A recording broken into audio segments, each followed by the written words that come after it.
This is Luke Radowski of WeAreChange.org here in Acapulco, Mexico, and with the situation getting out of hand inside of Syria, we now know that Saudi Arabia is sending in missiles to go against Russian and Syrian aircraft inside of Syria. We know that there has been major truck bombs inside of Syria that have killed hundreds of people in one incident alone. The situation is getting out of hand, and to get more perspective on the bigger picture of what's happening here, I am joined by the one and only Ken O'Keefe, former Marine researcher, activist, and just someone who has been studying this very key important issue just like we have on this YouTube channel.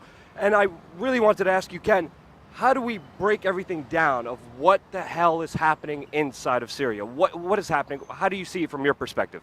Well, I'm sure you understand the same principles. You know, it's kind of like being a broken record, repeating what has been out there for decades, actually, and explains everything about what's happening in Syria right now. And it's a position paper called A Strategy for Israel in the 1980s by Oded Yanan. And basically what it does is it lays out the agenda for Israel in line with the Greater Israel Project. And what a lot of people don't realize yet is that there is this goal of Greater Israel, for Israel to expand up into Syria, Lebanon, into Iraq, into Jordan, into Saudi Arabia, and also into Egypt, from the river Euphrates up in the north down to the Nile in Egypt. And this goal involves a very nefarious and very destructive agenda of effectively getting our surrounding nations to bleed each other, to get the Arabs and Muslims to bleed each other.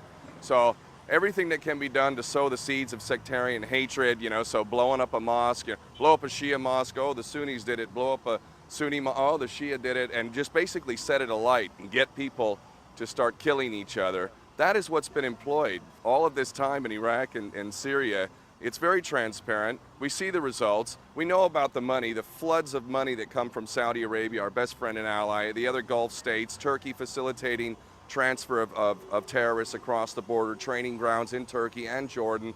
All of our best friends and allies in the region have an inherent stake in this policy being continued. Saudi Arabia might as well be Israel as far as I'm concerned. Yeah. And of course, I told you in the beginning, this is about Greater Israel. So you could never say this publicly. Okay, so what we're going to do is we're going to pump in a bunch of mercenaries who've got no compassion, no ethics, no empathy, no nothing. They're just blood money mercenaries. They're going to rip your country apart. They're going to blow up things that make it look like this person did it when in fact it was us that did it. And if you look at the motto of the Mossad, you know, by way of deception, thou shalt do war.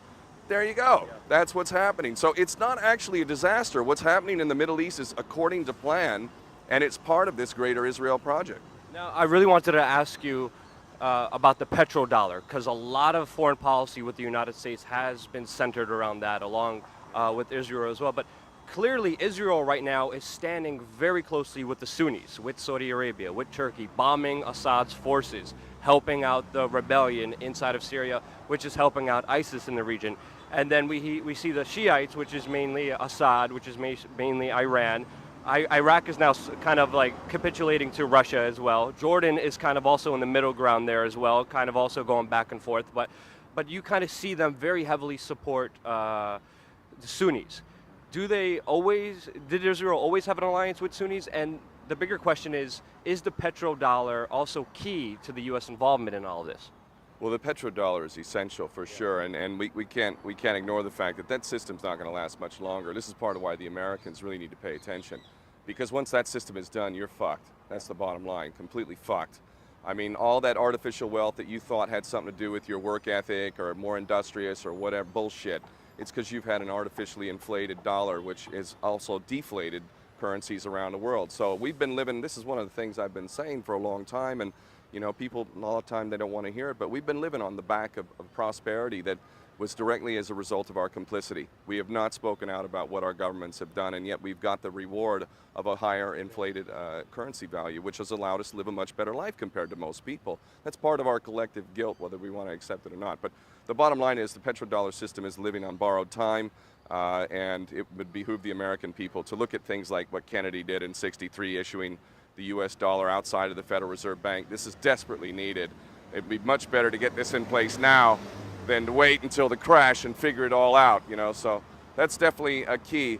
In terms of the alliance with Israel and the Sunnis, for sure, if you look at its very interesting history, in fact, people have been killed for writing this type of history, but the origins of the Saudi regime, the only nation in the world named after a family, the origins of the Saudi regime reveal Jewish supremacist roots, and this is very well documented. But if you look at the policies of Saudi Arabia, you can't reasonably argue that these policies aren't hugely advantageous to the Greater Israel Project. In fact, if you didn't have something like Saudi Arabia from Israel's perspective, you'd want to create something like Saudi Arabia. And what's also, the sort of smoking gun, as it were, like the building 7 of all of this, is the fact that Israel has not once been attacked by ISIS or Al-Qaeda or Al-Nusra Front. In fact, we know Israel's provided medical attention to Al-Nusra and Al-Qaeda linked in, so how much more stark can it be? The oil that's even being extracted from Syria is going through Turkey and heading to Israel.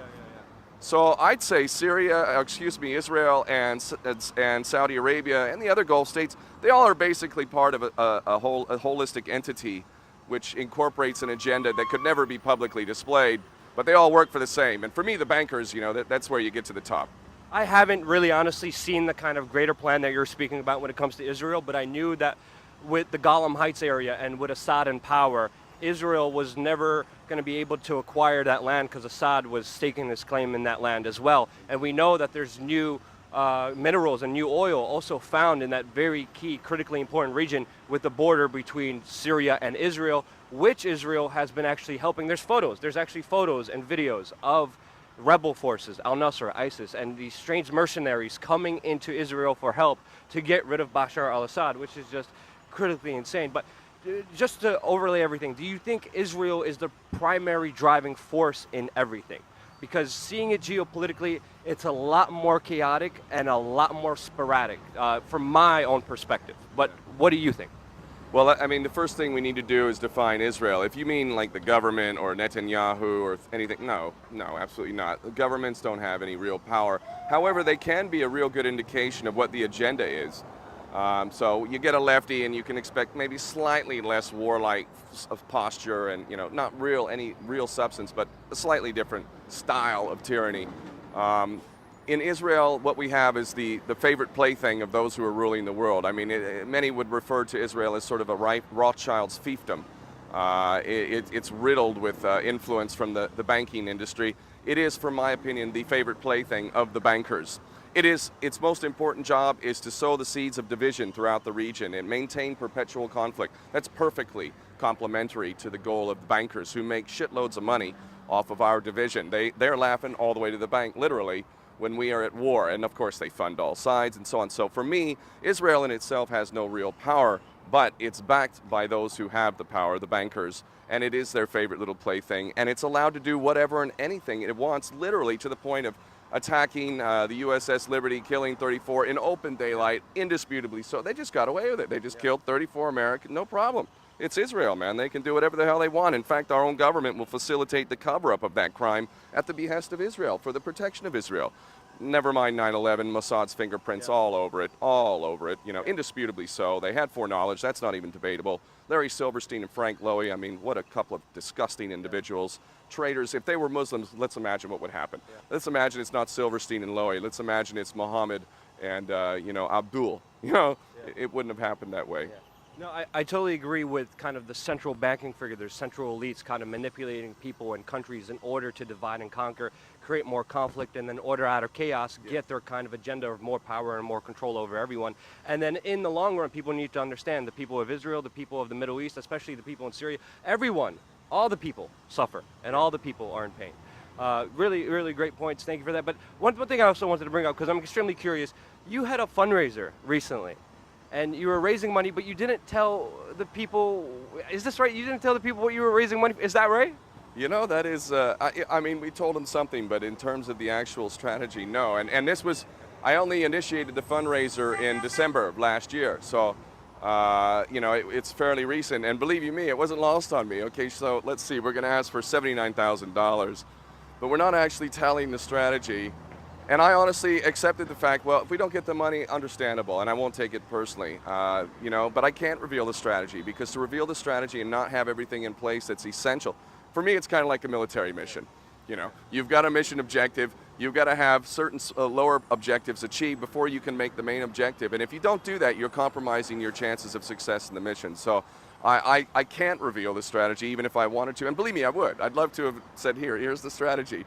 But it wouldn't be wise, it wouldn't be smart. And people gave us not only what we asked for, but more than what we asked for. So there's a lot of, I take it as a great, great compliment, and I love and respect everybody who gave. Obviously, people do believe I'm sincere, and obviously they're hoping that my plan really reaps some serious fruit. I believe it will. I really do.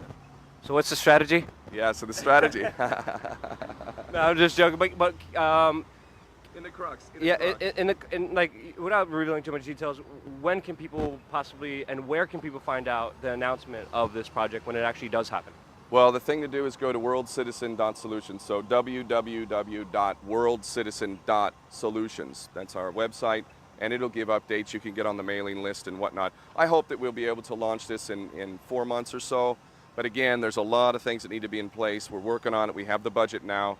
Shifting money around is a pain in the ass. You know, you've always got to worry about PayPal and these motherfuckers stealing your money. So, you know, we got the money, but keeping it and protecting it is also a task, and we'll do our best there. But I hope 4 months or so.